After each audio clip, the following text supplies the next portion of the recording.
Assalamualaikum warahmatullahi wabarakatuh. Perkenalkan, nama saya Rio Firdaus, kelas 12 TKR 1.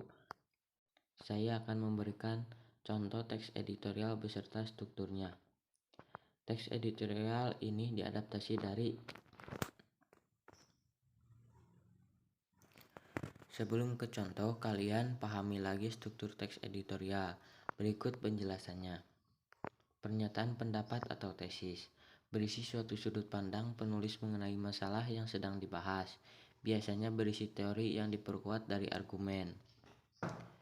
Argumentasi berisi alasan atau bukti yang gunanya untuk memperkuat pernyataan dalam tesis. Argumentasi yang diberikan bisa berupa pertanyaan umum atau data hasil penelitian, pernyataan para ahli, atau fakta-fakta melalui referensi yang bisa dipercaya. Pernyataan atau penegasan ulang pendapat berisi suatu penegasan ulang pendapat yang didukung oleh suatu fakta di bagian argumentasi yang mana untuk memperkuat atau menegaskan. Penegasan ulang berada di bagian akhir teks. Contoh teks editorial beserta strukturnya. Contoh 1, teks editorial tentang lingkungan. Judulnya Rusaknya Hutan di Indonesia. Pernyataan pendapat atau tesis. Indonesia sering disebut sebagai salah satu paru-paru dunia. Mengapa disebut demikian? Tidak lain dan tidak bukan yaitu karena luasnya wilayah tropis di Indonesia.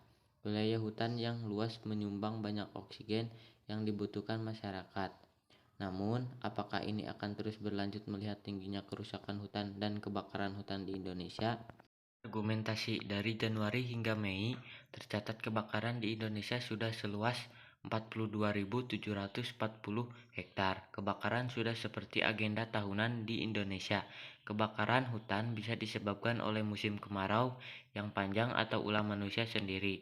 Padahal, hutan memiliki banyak peran bagi kelangsungan makhluk hidup, bukan hanya sebagai habitat makhluk hidup di dalamnya, tetapi juga bagi manusia. Pernyataan atau penegasan ulang pendapat. Oleh karena itulah, sebaiknya masyarakat bersama pemerintah bersama-sama memberi perhatian lebih terhadap hutan di Indonesia. Karena pada dasarnya hutan tersebut hanya titipan yang akan kita wariskan kepada anak cucu kita. Sekian, terima kasih. Mohon maaf bila ada kesalahan dan kata-kata yang tidak mengenakan. Wassalamualaikum warahmatullahi wabarakatuh.